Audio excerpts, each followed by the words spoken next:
Hello and welcome everybody. I'm Anthony Gonzalez and I'm the Senior Program Coordinator with the Higher Education Center. And I want to welcome you today to our Spring Learning Collaborative. Today's first session is titled Building on Success, Lessons Learned from Alcohol Harm Reduction, featuring Dr. Jason Kilmer. Before we dive into today's content, I do just have a few housekeeping slides I'd like to share with everybody. Here on the screen should look somewhat familiar as we are in the Zoom webinar format. We do welcome your questions at any time throughout the live session for our presenter, but we do kindly ask that you utilize the Q&A feature. We do have the chat enabled, so please feel free to introduce yourself and share where you're joining us from, along with any resources and reflections on the presented content. But again, we do kindly ask that you utilize the Q&A feature. We also encourage everybody to learn more about becoming a member of the Higher Education Center. You can learn more about the different membership tiers and the benefits that go along with them by visiting our website at hecaod.osu.edu. I would also like to share that all of the sessions in the Learning Collaborative series have been approved for CHES and MCHES contact hours. In order to receive CHES and MCHES contact hours, you must attend the entire live session. There will be no partial credit awarded and no credit will be given for those that are able to just watch the recording. You must be in attendance for the live session. You also must complete the evaluation in its entirety. The evaluation will open up in a new tab at the end of each session, but if you have any troubles getting that evaluation to open, you can also locate it in the Scarlet Canvas course. And then you can expect to receive your CHES and MCHES certificates within 30 days from the live event. I would also like to share a few upcoming events we have. Our next water cooler chat will be taking place on May 13th and we'll be focusing on becoming professionally developed. We also have our next webinar taking place on May 14th and is titled Preventing Collegiate Impaired Road Use, a Holistic and Student Inclusive Approach. And we also have the 2025 national meeting taking place in Columbus, Ohio, October 21st through the 23rd. And we'll also have a virtual simultaneous conference going on. Early bird registration is now open and runs through July 18th. I also wanted to share an opportunity that our Training Advisory Committee application is now open. The Training Advisory Committee helps steer the center's training offerings, whether it's our webinar topics, our learning collaboratives, and virtual symposiums, as well as selections of national meeting topics and sessions. Applications are open and they will be closing on June 6th. And with that, it is my pleasure. I will be turning it over to our Executive Director, Dr. Jim Lang, for some opening remarks. Thanks, Anthony, and welcome everyone. We're really thrilled to have this learning collaborative. We are celebrating our 10th year as a center at The Ohio State, and that was a great opportunity to reflect on past and present and future. And so we've set this up to explore all of the history and where we think we're going the best we can in the two sessions. We did have a previous session that you can see recorded of the past directors and myself talking about the Higher Ed Center and where the field was when it was initiated and where it's been through the decades. And it really is decades of the center in various incarnations. And so I encourage you to look at that. And I hope you enjoy this learning opportunity. And with that, I don't want to take up any more of Jason's time. I'm going to hand it back to Anthony and we can get started. Thank you, Dr. Lang. And with that, it is my great pleasure to introduce you today, our presenter, Dr. Jason Kilmer, Professor of Psychiatric and Behavioral Sciences at the University of Washington. Thank you, Dr. Kilmer, for joining us. It's always a pleasure to learn from you, and it's my pleasure turning it over to you at this time. Pleasure is absolutely mine. Thank you, Anthony. Jim, thank you for your welcoming comments as well. Happy 10th anniversary to the Higher Ed Center. You all are friends, colleagues, partners, and so greatly appreciated by so many people across the country. And I commend you for all you've done. One of the coolest emails I've gotten in a long time was from Anthony when he said, we have this event coming up and we're looking at how college alcohol and other drug prevention and recovery efforts have been shaped. We're looking at past, present, and future efforts. And he said it would be great if we could look at how did we get to where we got with harm reduction around alcohol? And I certainly will do what I can to bring that to life. I'll talk about what it means for prevention efforts on our campus, and we'll leave time for questions and discussion as well. Anthony, you're so fantastic. Thank you for all the behind the scenes work you do. Thank you for your kindness and patience with all of this, and I appreciate your role in making today happen. I've got longtime friends and colleagues in Logan, Cindy, and Jim. Thanks to all of you. And, you know, prevention's hard. I will always stand by that. People don't call us and say, good news, nothing bad happened last night, so keep it up. But if God forbid something happens, the first question is, did you know about this? What were you doing about this? So thank you to all of you for doing what you do to support your campus community. Not to teach to the test or anything, but as we're listening for learning objectives, there's a lot on this slide, but it's the background you've seen before. Anthony asked me to talk about the evolution of alcohol harm reduction strategies. How do we reduce the likelihood of mixed messages, and so on. So the objectives will include at least 2 lessons learned from alcohol harm reduction messaging in a way that reduces anyone hearing that in an incorrect way, understanding the way in which action-stated suggestions may lead to harm reduction messages not being followed, and then identifying at least 3 strategies for reducing harms associated with alcohol and cannabis. I loved this logo. I loved this title.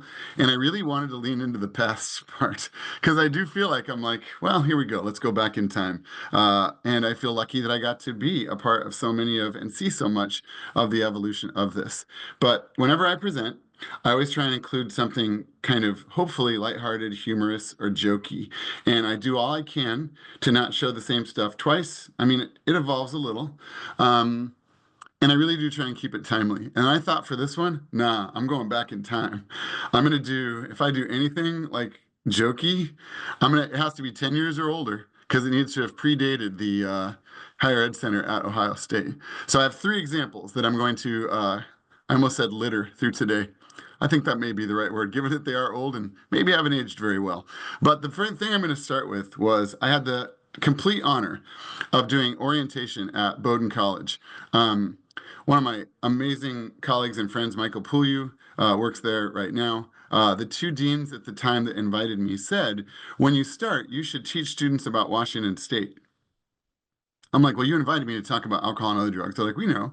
But in Maine, we don't know how many people know a lot about Washington. You should teach them about Washington. I'm like, for real? They said yes. So on August 29th, 2011, we'll see how well these jokes aged. This was my graphic tour through Washington State. This is Western Washington. I live in Olympia, the state capital, despite working 63.5 miles up the freeway at the University of Washington in Seattle. If I take one step off campus, I'm surrounded by the 75 Starbucks that are all within a 2-block radius of campus. I grew up on the Olympic Peninsula in Port Angeles, which is home to the elusive Sasquatch. The elusive Sasquatch. There we go. But unfortunately, people don't go to the Olympic Peninsula to look for Sasquatch the way they used to, because now if they go to the Olympic Peninsula, they go to Forks to look for Jacob and Bella and Edward. And it rains in Western Washington, and it rains a lot, except for right over Jacob, where it's always hot. There we go. I have no idea if I'm tanking miserably or if you found that entertaining. I feel like that aged pretty well. There we go.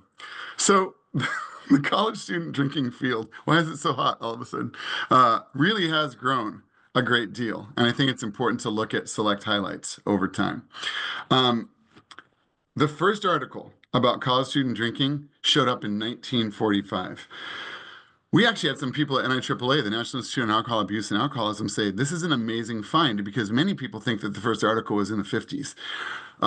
My colleague Jessica Krantz, who's at the University of Oregon now, and I found this article by Clement Collard Fry at Yale University, and it came from 1945. It was a commentary.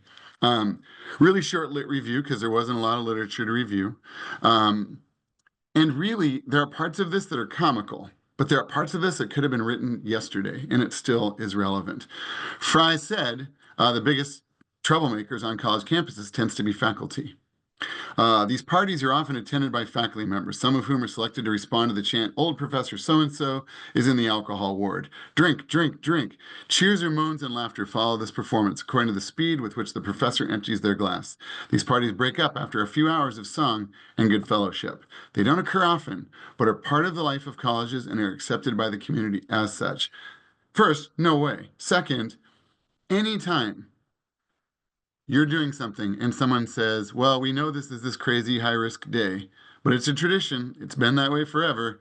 It's never going to change. It's accepted by the community as such. I think this is proof. Go back in time to see that anything that you want to see altered or adjusted can be altered and adjusted. I hear from campuses that they have really high risk events or times of year that tradition calls for these very risky things. You can make a difference through your prevention efforts. You can change. They talk about fraternity and sorority life, and they say wine is often served at fraternity dinners in the hope that members will learn to appreciate proper wines with food. And that although milk and soft drinks are extremely popular in American colleges, the consumption of them being greater than other beverages, a special snobism is sometimes to be associated with the appreciation and knowledge of fine wines, right? Everyone has to learn how to do this move. But Fry goes on to say, heads up, there's a chance that a state of intoxication is actually the point of some of those wine tastings. It's actually the point of some of those events. And if that's true, maybe we should figure out what to do. He goes on to say, as World War II comes to an end, and as veterans are going to be attending college, what role might alcohol play related to coping when under pressure in the college setting? We need to look at things holistically. Seriously, this could have been written yesterday. What can we do to support people as they transition to a college setting, especially if alcohol has been used to cope, or if there's a group that might be particularly vulnerable or high risk? Larger and then even national studies listen to that call. And the first article, or the first study many people note as being the first clear widespread study of colleges, came out in 1953 by Strauss and Bacon. They showed, yeah, college student drinking is a thing. It took me a long time to find that graphic of that actual document. And it was good that I knew what I was looking for, because I knew I was looking for that document. Because when I Googled Strauss and Bacon, I got the composer, Johann Strauss, and Bacon, which that's a good surprise when you're Googling for alcohol studies. Calls for effective prevention options are made, particularly as laws change. When speaking to kids in Oakland, California, First Lady Nancy Reagan was asked, what do you do if someone offers you drugs? And she said, well, you just say no. By 1988, the number of published studies we had in our field showing successes in reducing drinking, consequences, or both was none, not a single one.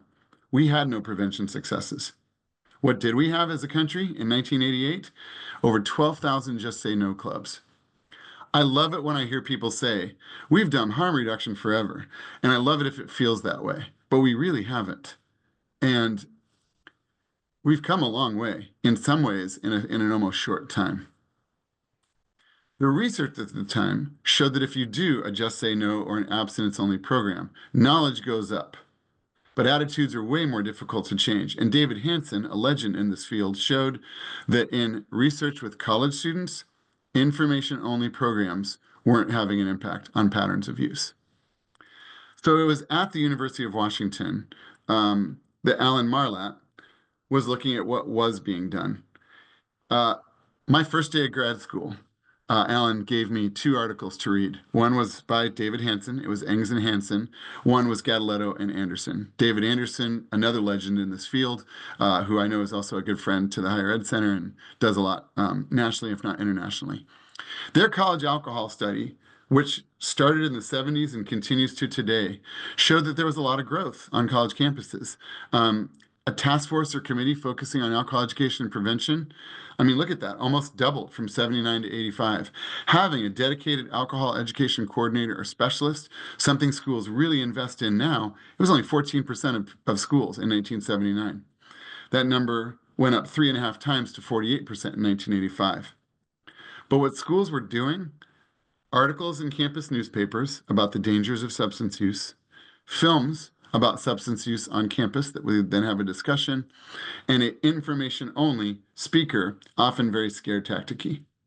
So there was recognition of the need to address college student drinking, yet no clear guidelines on how to best do this.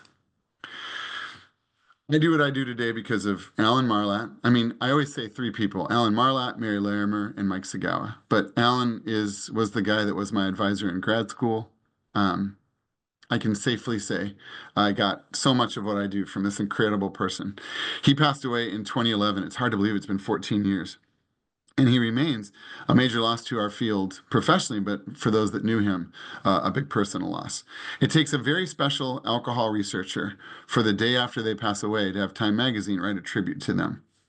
But what Time Magazine said about Alan is that in a world so often focused on treating addiction with tough love, Marlatt showed through his work and his life that kindness simply works better. I love that so much. And when you look at a harm reduction approach on a college campus, that students are often so surprised by. This isn't what I thought it would be. This is way different than I thought. It's not an accident that it came from this really incredible person. In Washington State, if you were a college student that got in trouble in the late 80s, you went to the state alcohol information school. It was 8 hours long. It was very abstinence only and physiologically focused. And it focused on the three primary outcomes of death, addiction, and physical problems like cirrhosis of the liver. Alan said, look, to an 18-year-old, sadly, those are risks, but to an 18-year-old, some of those things might seem 48 years in the future. What if we look at what's 48 hours in the future? A regretted decision, going out instead of studying for a test, saying or doing something that reflected badly on them or their friends, hooking up with someone and having consequences associated with that. And admiring the work that was done with the Dutch model in the Netherlands, Alan said, what if we do harm reduction? He developed an 8-hour alcohol skills training program and compared it to the 8-hour alcohol information school and a control group.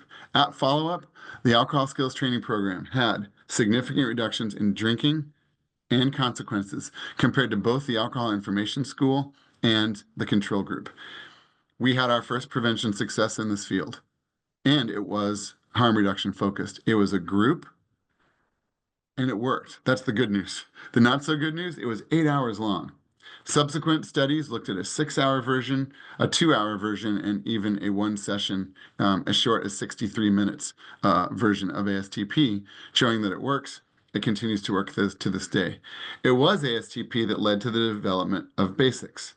Alan was very good friends with Bill Miller at the University of New Mexico. And Alan said, we're doing this work with ASTP. It works. We use some of your motivational enhancement techniques. What's the next step? And through conversations with their team, they said, what if we do a one-on-one personalized feedback intervention using motivational interview-enhanced delivery with a harm reduction focused? Basics remains, after over 30 years of research showing success, both effectiveness and efficacy in reducing drinking and related consequences, a full 4 years after the intervention. So these were in the 80s. In 2002, in April, the National Institute on Alcohol Abuse and Alcoholism issued a call to action task force report saying, we've got to make a change on college campuses, and the good news is there is some science to do that. They acknowledged that any one thing you do has to be part of an overall puzzle. In the 1990s, the Institute of Medicine developed this in response to how we can look at prevention efforts. Let's look at alcohol, for example. Along the top, if you see my cursor, are consequences associated with a behavior, like drinking. Along the bottom are the strategies we can use in response to these. What often gets lost in the shuffle is that the majority of students at all of our schools are all over here on the left. They either don't drink at all, or if they make the choice to drink, have no to mild consequences associated with their behavior. These are still students we keep in mind for our prevention efforts, though. Using old school terminology, primary prevention, more recent terminology, universal prevention. These are prevention efforts where the goal is we cast a very wide net and we try and address all students. Anything you do that reaches the whole community counts as that universal prevention effort. The goal of universal prevention being, how do we keep abstainers abstaining? How do we delay the initiation of use? Or how do we keep any use that's out there from progressing any further, or ideally even have it take a step back? Clayton Neighbors and I were presenting at a school district north of Seattle, and we put up this slide, and one of the prevention specialists raised their hand and said, I've been cursed by primary prevention. And to be clear, that's a weird thing to be cursed by. Like vampires, we already established that. We get that. But why would you say that? He goes, I'll be right back. He brought in this box. And if I hadn't seen the box of proof, I'm not positive I would have believed this story. He was asked by the superintendent to find something affordable, effective, and one more time, cheap, that they could put in the hands of every kid 1st through 5th grade that would have an effective prevention message on it. That's a tough challenge. He was like, well, look, little kids are learning how to write cursive on those really big sheets of paper that have like half a picture and then 3 lines. So he ordered thousands of pencils that said, friends don't let friends do drugs. And they were a hit. The kids got the pencils. The kids used the pencils and therefore needed to sharpen the pencils. They first wound up with pencils that said, let friends do drugs, and simply finally do drugs. He said the first time he walked by an 8-year-old with a do drugs pencil, he was like, we're going to have to get all those pencils back. So they got all the pencils back and they ordered mechanical pencils for the little kids. And they were just like, can't use. And they were shooting lead everywhere. So he was right. He was cursed by primary prevention. On the far right side are more moderate to severe consequences. And these are the people for whom specialized treatment might be indicated. What Alan focused on so much was what if people are already on our radar? What if they've made the choice to drink and are experiencing harms or consequences? And he said these are the people for whom brief interventions would be indicated.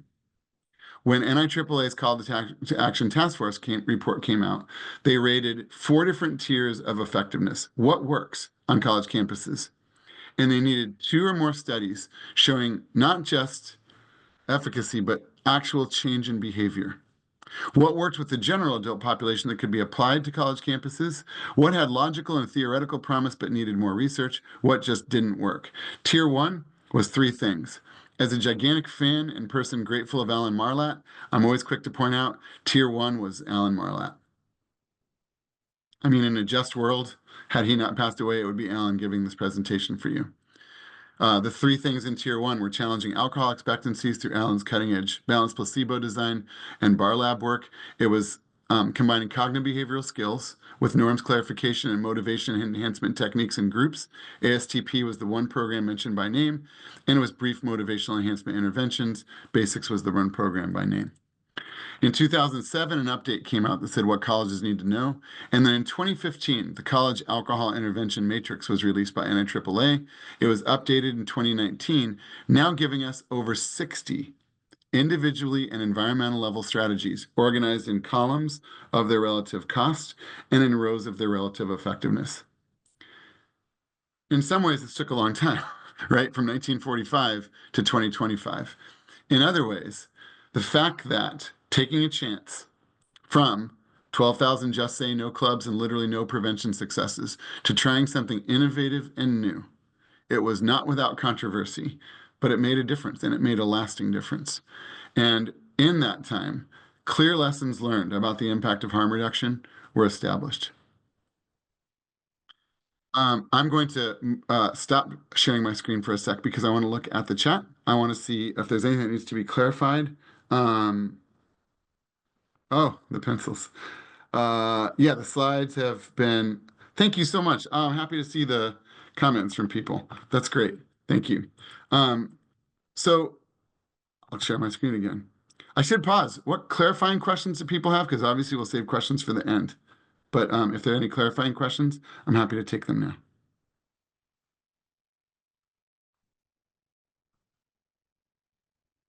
I'll go back to where we were.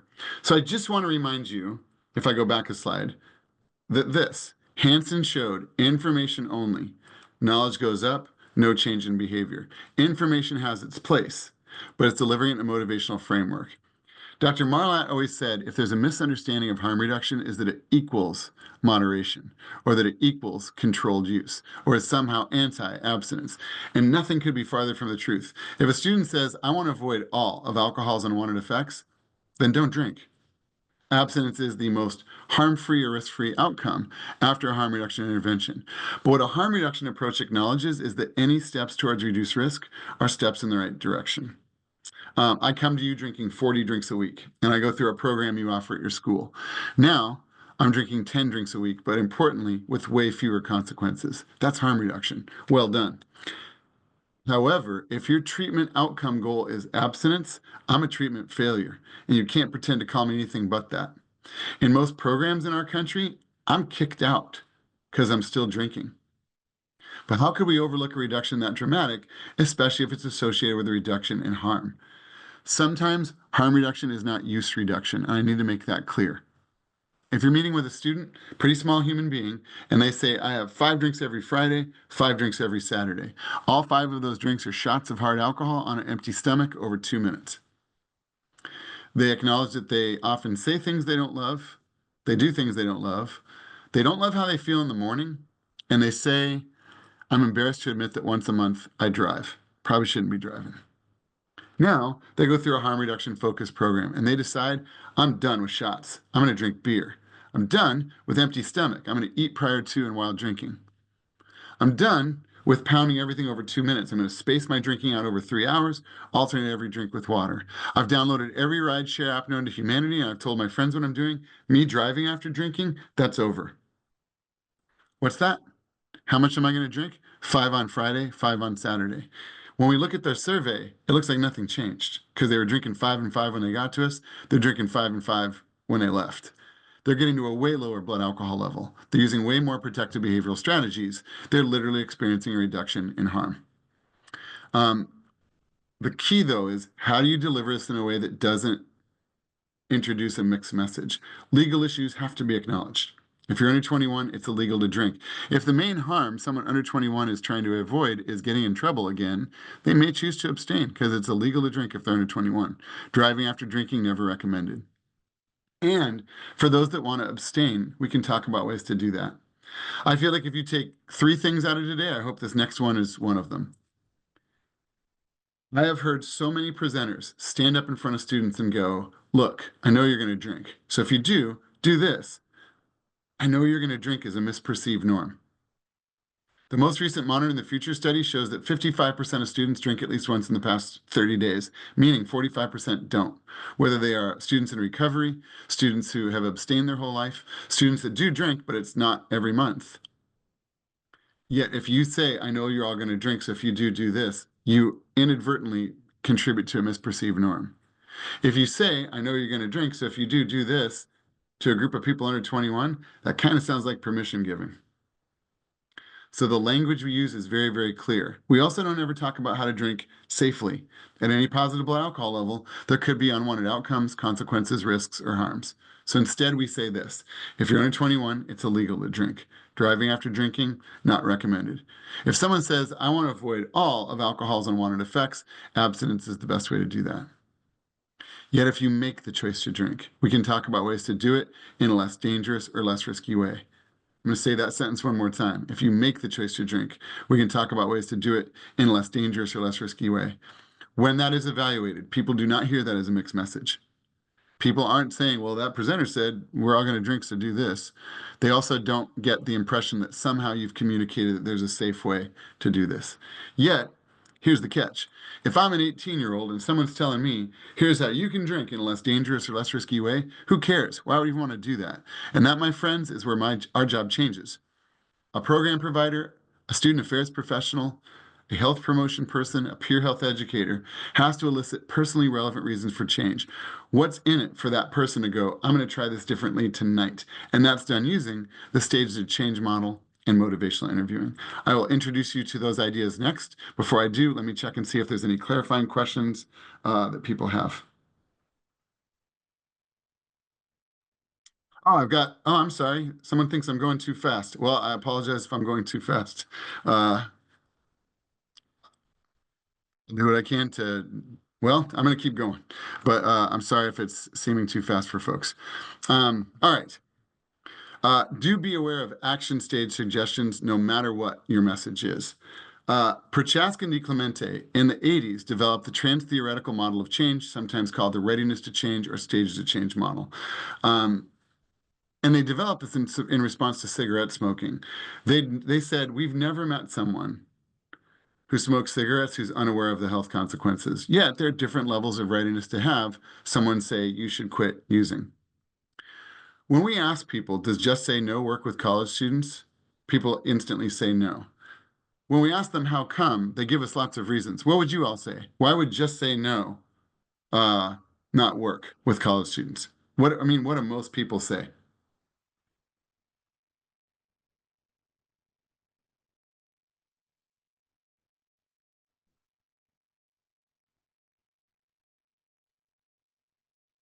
I'll ask that again. Why? Oh, so prohibition didn't work. Social pressure. We're asking them to say no, but their peers are saying no. Come with us. What else? Why else might just say no not work? Don't tell me what to do. That's a great quote from John Locke from Lost. Also, you tell someone not to do something, they kind of want to do it more. They don't know how to stop or to say no. Maybe they're missing the skills on how to do that. There's no other options given. Yeah, I mean, that's not how human motivation works. You've saved researchers a lot of time and grant money. It's through the eyes of this model that we think just say no doesn't work. Just say no is an action stage suggestion. And if you're saying it to a student who's not yet thinking about change or who is ambivalent about change, there's a disconnect. These stages are pre-contemplation, not even thinking about change. Contemplation, maybe weighing the pros and cons or ambivalent. Preparation, a person's thought about it and said, I'm going to make a change. Action, a person's actively making a change. Maintenance, a person made a change 6 months or more ago. Just say no doesn't work. And the reason why we think it doesn't work is if it's asking for action and people who aren't there yet, there's a disconnect. Yet, what this means is viewed through the eyes of this model, just say cut down. Just say moderate, just say use in a less dangerous or less risky way would be as equally dismissible and equally laughable a goal as just say no if it's asking for action in people who aren't there yet. And the data back that up. Kim Fromey at the University of Texas at Austin, Will Corbin at Arizona State University did a study with incoming first-year students where they said, welcome to college. We're done with this high school messaging. Here's how you can drink in a less dangerous or less risky way. Click. They gave people a bunch of harm reduction strategies. The program performed just like a Just Say No program. Knowledge went up. There was no change in behavior. In the discussion section, they said, we think we know why. We moved right in with, do this. And students who were like, I haven't even met my roommate yet. What is this? Or who said, look, I do want to be successful academically, but I want to have a social life too. I don't know what the party scene is going to be like for me.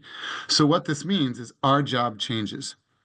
If someone says, I haven't had anything to drink in 3 years, I am proudly in recovery, I'm feeling triggered as spring rolls around. We can line them up with recovery support. There's entire fields dedicated to the concept of preventing a slip, a lapse, or a relapse. If someone says, I know I want to stop, I don't know how, we can assess them and provide skills training. What Marlatt did was say, what if we're the ones coming to a group of student athletes, a group of first-year students, a group of fraternity and sorority members? What if it's mandated students? Or what if they came in to talk about something else, but we screened them and we're bringing up their substance use? These are the people for whom motivational enhancement approaches would be indicated, because Bill Miller and Steve Rolnick's motivational interviewing can be used to prompt commitment to change, or can be used to prompt consideration of change in those who are in pre-contemplation. For those who are ambivalent or stuck, it can result in them getting unstuck, and it can lead to prompting commitment to change or even actually taking steps. I don't want you to think I've tricked you into learning about MI, and I could never pretend to teach you all about that in the next 20 minutes. But because so many evidence-based harm reduction approaches are informed by MI, we've learned some very valuable lessons about messaging. Miller and Rolnick's motivational interviewing has been developed throughout the same process. When Alan tested the alcohol skills training program, the first MI book wasn't out yet, but there were chapters, and there were some promising articles that led to using motivational enhancement techniques in a group. As of, I'm going to talk with you more about this, but I'm going to go back in time yet again. Again, I hope this is entertaining for all of you. But as I looked for the joke slides I'd used over 10 years ago, I spoke at the Research Society on Alcoholism on June 28th, 2011, on a panel about the role of emerging social media to recruit participants in research and to collect data. And after I showed how we were using Facebook to recruit research participants, I said, if Facebook existed in the early days of psychology, it would have looked something like this. Pavlov, gonna go feed my dog today, should be epic. Pavlov dogs like this. Not cool, stupid dog drooled all over my IKEA rug. Seriously, eat over your bowl, dog. Pavlov's dog, you hope that's drool. Pavlov, dude, are you posting on Facebook? How'd you learn to do that? Pavlov dog, Skinner taught me. BF Skinner likes this. Pavlov, well, rats. Skinner, hey, did someone say rats? I'm running out of stuff to do with the me box. So bored. Wait, why are you saying rats? I'd say the whole situation could have been classic. Cool. That's it. I'll give you something to drool about. Where's my bell? I need help. I'm calling mom. Freud. Whoa, saw that coming. Pavlov's dog. LOL. There we go. It's a good, not historically accurate at all, but I think a good journey through old psychology. As of yesterday, when I sent Anthony my handouts for you to have, they were up to 2011 published clinical trials, including 1,895 randomized controlled trials. I don't know anyone that's read all of these, but I work with people who've read most of them. And what the research shows is when done with fidelity to motivational interviewing, these approaches work and work really, really well. Motivational interviewing approaches are non-judgmental and non-confrontational. If you stand up in front of a group of students and say, you can do with all of this as you wish, I'm just here to help you make better choices. That is a very judgmental thing to say because you're communicating. I don't think you're making very good ones. We have to be non-judgmental. We have to be non-confrontational. It's all about meeting people where they are and trying to find the hook for any one group. You're eliciting personally relevant reasons to change. When they're feeling ambivalent or stuck, we can explore and resolve that ambivalence and discuss behavior change strategies when indicated. Decades of research show that if students are ambivalent, you trying to convince them they should change does not work. Direct persuasion is not an effective method for resolving ambivalence. If you hear the student say, yeah, but, you are probably trying to persuade them. If you cut down on your drinking, think how great you'd feel in the morning. You wouldn't have hangovers anymore. Yeah, but I wouldn't have as much fun as my friends are having, and that would suck. But you'd remember the fun. Yeah, but I wouldn't have the stories to tell, and it's all about the stories. We're not directive in helping people, say, here, do this. But where we are directive is helping people examine and resolve ambivalence. If someone says, I really don't like hangovers. If we say, well, you should cut down, that is an action stage suggestion. If we explore, what would make those happen less often? That's us being directive and helping people examine and resolve ambivalence. Jim Schaus at the University of Central Florida always says, if you feel like you're dancing with the student, this is working great. If you feel like you're wrestling with them, that's where this just doesn't work. When we're trying to find the hook, Miller and Rolnick say that one of the things we try and do is develop discrepancies between values and goals of importance to the student and ways in which the status quo might be in conflict with that. What's my value? I want to kick butt academically. What's the status quo? I haven't gone to class the last 3 mornings because I was hungover. What's my value? Trying to watch what I eat, stay in shape. What's the status quo? I drink 40 beers a week, which is 6,000 calories a week coming from alcohol. Miller and Rolnick say we allow the data to be confrontational, not us. Information-only approaches do not change behavior, but information has its place. It's delivering it in a motivational context. So when I hear a student say, I really want to do well in school, I'm just so tired all the time and I'm always anxious. That's why I drink at night to help me unwind. I will reflect. You want school to go better for you. I really do. You can float the idea. There's research that looks at how drinking at night can affect our quality of sleep and increase anxiety and sleepiness next day. If that's of interest to you, I'm happy to describe it. We present the research, then we ask them what they make of it. That can develop discrepancies. Even what we call consequences matter. Miller and Rolnick talk about the importance of asking open-ended questions. And so if we're trying to ask questions to prompt consideration of consequences, you're not going to say to a student, what negative consequences have you had? None. Like this, I have to meet with you. What problems have you had? I don't have a problem. You got a problem. We'll start by asking, what are the good things about drinking for you? They will be delighted to tell you. Only after they've generated all the good things, ask them, what are the not so good things about drinking for you? What are the not so good things about cannabis for you? I'd like to see what number you would predict, especially if you've never seen me present this before.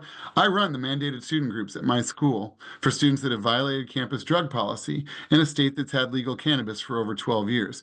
When I ask groups of 4 to 8 undergrads, what are the not so good things about cannabis for you? How long a list do I get from them?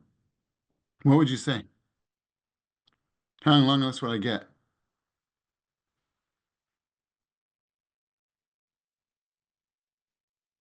You got 8 things. I got long.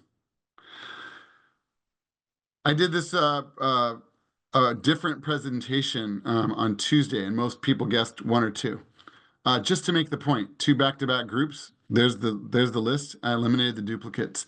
It really bugs me when I hear people go, well, you can't talk to college students about weed. They don't see any problems. That's not true. It's what we call them. If you ask about problems or negative consequences, you're not going to get a lot. Motivation interviewing is non-judgmental, non-confrontational. So if you ask, what would it be like if some of those not so good things happen less often? Any affirmative or positive answer is what Miller and Rolick call change talk. If we then ask, what would make some of those not so good things happen less often? Anything the student identifies is a student identified strategy for reducing harms. And that's cool. If you're doing pure, true MI, Miller and Rolick say there's a 3-question rule. You would never ask 3 questions in a row. Pardon me, you'd never ask more than 3 in a row because, and then you're just interrogating the person. But so along the way, you would use other MI strategies. But I show you this because the students are their own best experts on themselves. They know what they like, they know what they don't like. And if there are things they don't like, you can explore with them. What would give you the night you're looking for? And that can become really, really important. In conversations with those you're working with, closed-ended questions are discouraged. There's nothing I need to know about, is there? That means say no. We're good, right? That means say yes. You don't ever have more than 5 drinks, do you? No one's going to say yes to this. Do you think you could try this? That is literally code for, I think you should try this. Ask open-ended questions where you can. As we do this journey through time, and as I look at closed-ended questions like, don't you want to feel better? Do you think you have a problem? Again, there's nothing I need to know about, is there? Is everything going okay? Couldn't you just cut down? Have you thought of trying this, or do you think you could try this? We can do better. How do you want to feel? How do you feel about your drinking right now? What's going on? How are things going? What would you like to see happen? What have you thought of trying? What do you think would help? My favorite band of all time, Duran Duran, asked lots of closed-ended questions, and then they got better and asked open-ended questions. Their closed-ended questions included, please tell me now, is there something I should know? Along with, hey there, woo, look at that. Did he nearly run you down? On subsequent albums, they asked, who do you need? Who do you love when you come undone? And from the reflex, why, yeah, don't you use it? Skiing. As an example of how far we've come, there was a study that did show that most skiers and snowboarders now wear helmets. And there was a study that concluded ski and snowboard helmets are very effective in preventing skull fractures and virtually eliminated scalp lacerations. Helmets aren't going to save you from serious injuries in extreme cases of reckless skiing, speed, and collisions. Alternating with water, if you've had a lot of drinks, the lot of drinks will beat out the alternating with water. Eating prior to or while drinking, if you drink a lot, they're not going to prevent the serious stuff if people are drinking in a heavy way. But just to even show you how far this field has come, they looked at the 95-96 ski season and 17 seasons later, and they actually showed that helmet use went from 8% to 84%. And this article is 10 years old, but it's even higher now. So when you look at harm reduction elsewhere, it feels less controversial. I hear schools say, well, we can't do harm reduction in our school because upper level administrators say it's too much of a mixed message. Helmets aren't a mixed message, it's harm reduction. The single most successful harm reduction campaign in our country's history is the one you see right here from 1990. Friends don't let friends drive drunk.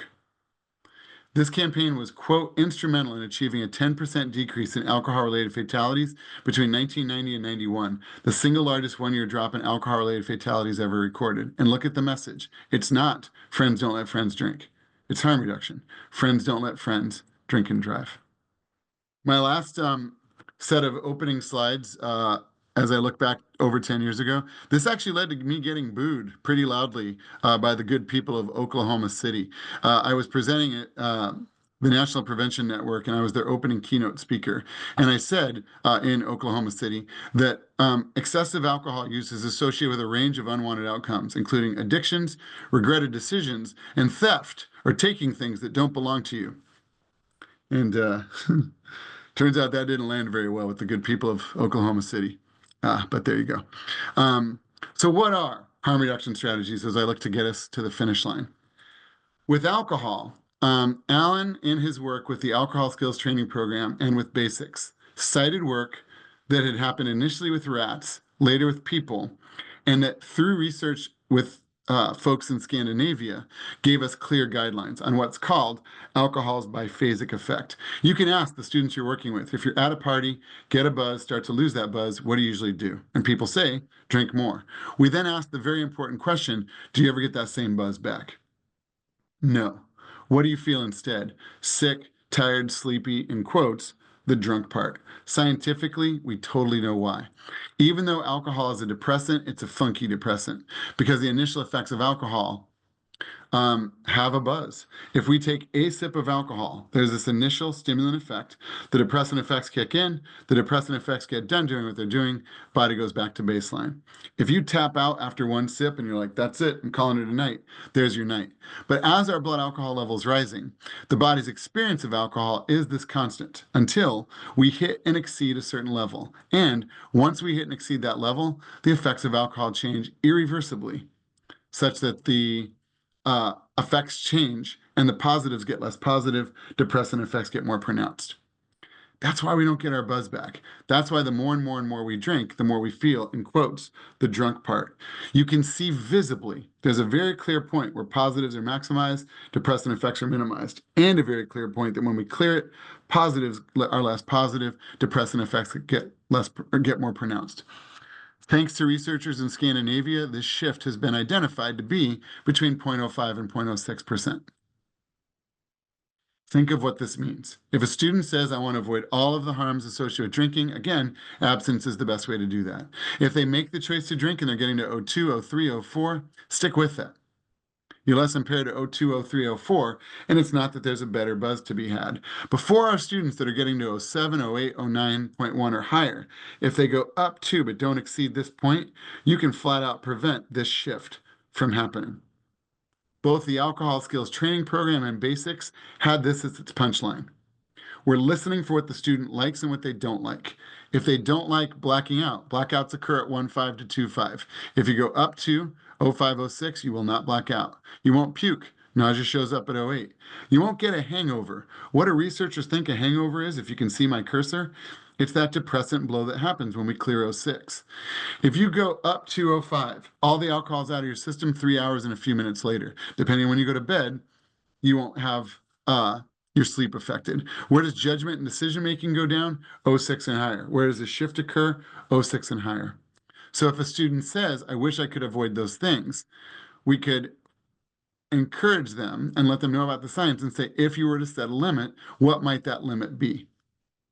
We look at blood alcohol charts. Independent of gender identity, when identifiable, sex assigned at birth is what we use to compute blood alcohol level.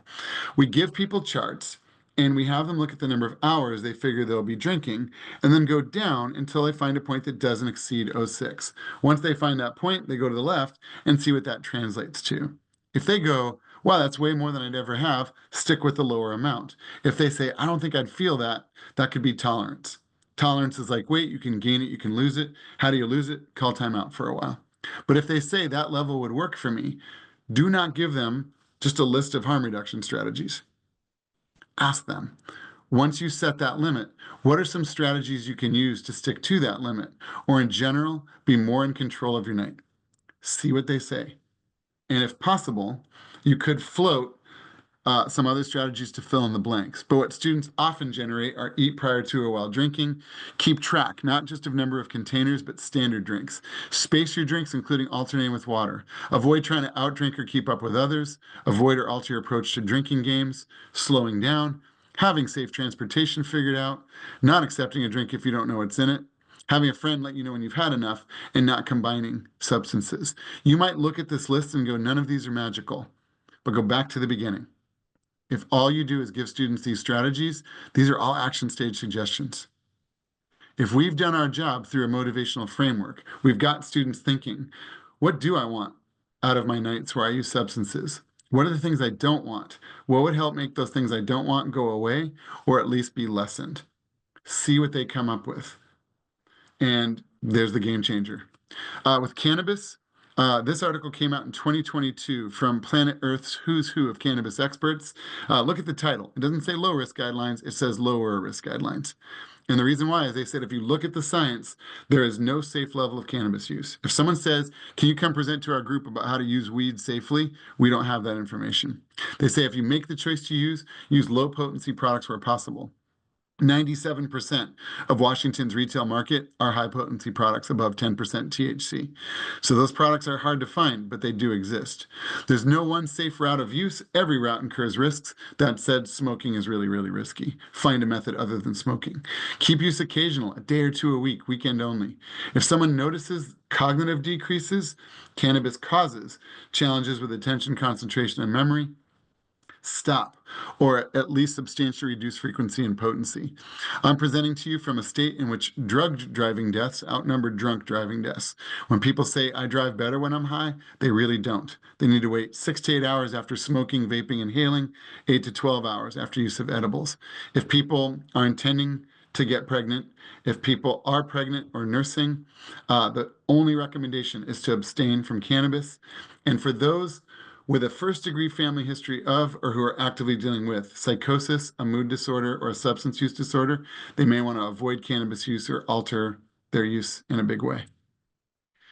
Can you address harm reduction through social norms-based approaches? Absolutely. One of my favorite campaigns I've seen came from Millersville University, where most traditional social norms campaigns are about the descriptive norm. Most, 82%, students either don't drink or have 1, 2, 3, at the most 4. They boosted the credibility of different harm reduction strategies by showing almost all students who drink alcohol use these strategies when drinking. You make it legit to alternate with water when you show most of my peers are doing this. And instead of saying, if you drink, do these things, because of what's written on people's arms, they even float these different protective strategies. I think that's brilliant. I will end by saying, are there mixed messages if we discuss harm reduction? I hope I've showed no. I asked my friend Seema Cliff-Sefi, who runs a harm reduction center, how would you answer this? And what she told me was, if someone's struggling, the question becomes, what works now? And there's not too much controversial about, I care about you, and I don't want you to die. What you do on campus makes a gigantic difference. So do be mindful of action state suggestions to people who might not be there. The students we work with are their own best experts. What steps might they take that'll bring them closer to the experiences they're looking for? What will lessen the harms or those not so good outcomes? Science matters a lot. And we can't just give facts and knowledge. So help students understand the science relevant to them and what matters to them in that motivational framework, while keeping in mind that if you just give information-only approaches, it doesn't change behavior. I'll again apologize to the person that thought I was going too quickly. I hope I course-corrected the pace a little there. And with that, I will stop talking. I'll tag over to Anthony, who has been moderating and looking at the chat and the Q&A to see what questions there are, and we'll take questions for the remainder of the time. Thanks, everybody. Thank you, Dr. Kilmer. And as they shared, it is time for questions. So if you have any specific questions, we do kindly ask that you put them in the Q&A feature. So if you did leave a question in the chat, please transition it over to the Q&A feature just so we don't miss it. We did have a question come in kind of early on in the presentation, and I'll go ahead and get started with it. What would you say is the perfect model? How can we reach those students before they get sanctioned or blacking out outside their dorms or ending up in the hospital? What has worked for primary prevention? Absolutely look at College Alcohol Intervention Matrix, and the absolute most important sentence in that document is that a mix of strategies is best. Whenever a school says to me, we're doing basics, my first reaction is cool. My second reaction is, what else are you doing? You need to have policies and laws, but then importantly, enforcement of those policies and laws. You have to have education, you have to have prevention, you have to have intervention, you have to have treatment where needed, and then recovery support for those who've made a change. So I think the perfect is a mix of strategies without question. Thanks, Cindy, for putting that in the chat.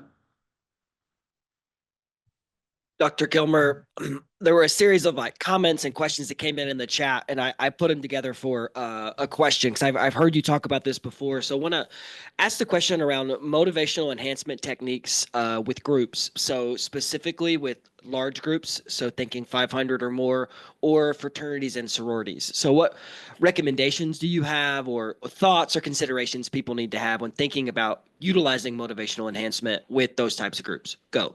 Two things. I love that question, and thank you for bringing those up that are in the chat. With Greek life, I love doing work with fraternity and sorority members, and I think that if you're looking for a hook, there could even be chapter-wide hooks. I'm presenting to student athletes later tonight. I'm going to start by asking them, what are your goals for your next season? I want to get a sense of values and goals. I'm going to ask them what might get in the way, what's going to help get you there, what's the status quo. I've worked with Greek chapters where I've asked them where the president has said something happened and our reputation took a hit. So I'll ask them, how do you want to be seen? Get a sense of their values and goals. What gets in the way of being seen the way you'd like to be seen? And often it's decisions made around substance use. So you want them thinking in that motivational framework of what's the hook for them. It might be they want their chapter GPA to go up. It may be they had to call 911 for someone and they never want to do that again as they look out for their sister, their brother, or whatever. And so I think that really there's an amazing foot in the door we have with Greek life to be able to consider chapter-wide hooks. When you do motivational enhancement in a group, it's different than sustained MI that you do with an individual, especially if there's a psychoed component. But you ask open-ended questions where you can, you reflect where you can. When you present and you audibly hear people go, whoa, reflect. That's way different than people thought. That's scary to you. That's surprising to you. Do I have, when I present to groups of 500, a slide with harm reduction strategies on them? Yes. Do I do everything in my power to not click it until I've heard everything? Also, yes. I will ask the group, once someone has set a limit, what are some strategies they can use to stick to that limit or in general be more control of their night? When it comes from an audience member, it boosts the credibility of the strategy instead of if it came from me on a slide. And if someone in the audience says you could alternate with water, when people nod their head, they've made that strategy acceptable. That's powerful. So, I could do a whole hour just on that, and I will obviously not do that. But to try and answer both those questions, that's my best attempt. So, Jason, what I hear you saying is reflecting, but using the audience to your and their advantage. Completely. It can't be a lecture. If all you do is go in and do a lecture, knowledge is going to go up. There will be no change in behavior. Information has its place. It's delivering a motivational framework. It should be conversational. So if you present something and go, surprising, huh? That's a closed-ended yes/no question that suggests, I think this should be surprising to you. You need to be non-judgmental and non-confrontational in a group setting. Again, messages like, I'm here to help you make better choices is going to turn your group off because it communicates, I don't think you're making very good ones right now. Thank you, Dr. Kilmer, and thank you everybody for submitting your questions. I don't think we'll have time to get to all of them, but again, we appreciate your time to submit the questions. Someone wants the pencil slide. I'll put that back up. That is completely real. Clayton and I couldn't believe it. And without having seen that box of pencils, we would not have believed that. So let me put the pencil slide back up. Dr. Kilmer, we had another question. When Sure. doing work on campus, I've found that students are much more aware of the potential harms associated with alcohol use. With cannabis, I think we struggle more because there's so many communicators and not all are providing correct information. Do you have any recommendations on framing cannabis harm reduction, given there's so many communicators and students' perception of risk can be lower than other substances? I do think that looking at a motivational framework is important. I present on this quite a bit, and so often students will say, well, weed helps my anxiety and my depression. And I know this because when I don't use, I get anxious and depressed. That's withdrawal. And so when you screen, for example, that's a student education opportunity. Why are you screening for cannabis use? Well, because it's a very addictive substance, and a lot of what people are seeing us for could be made worse by or even caused by their cannabis use.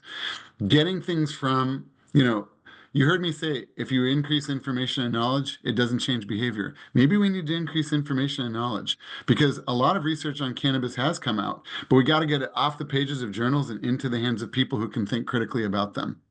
There historically has been a very almost, it feels very debate-ish you know, the single perfect study doesn't exist, but as more and more studies tell a very consistent theme and message about high potency cannabis, for example, it feels like there winds up being a little less to debate. I think people are used to getting content off of TikTok videos and Reddit. And the thing is, we need to be able to get that information out there in a way where people do understand those potential harms. Can we help them connect the dots? And I think you can do that through presentations, it's that mix of strategies. You could have the greatest program ever for mandated students, but if you're not consistently enforcement policy, how are you getting people to those mandated sessions? So having that blend will ultimately help shed light on those harms. Thank you so much, Dr. Kilmer, for, of course, taking the questions and sharing of your expertise. As I started, it's always a pleasure having the opportunity to learn from you, and I always learn so much through your presentation. So thank you so much, Dr. Kilmer. Very kind, and I appreciate the chance to work with you today. Thank you. I just have a closing housekeeping slide that I would like to share with everybody. Our next session in today's Spring Learning Collaborative will be taking place from 2 to 3 o'clock and is titled The Recovery Landscape: Milestones, Current Trends, and Future Directions, featuring Abed Hosni and Sarah Astine. As a reminder, today's session has been recorded, so you can expect to see the session recording added to the Scarlet Canvas course within 5 business days. And of course, the evaluation as this session closed should open up in your tabs. If you are seeking continuing ed, CHES and MCHES, that is, please complete the evaluation in its entirety, and it can also be found in Scarlet Canvas. Thank you, everybody, and we hope to see you at the next session. Take care.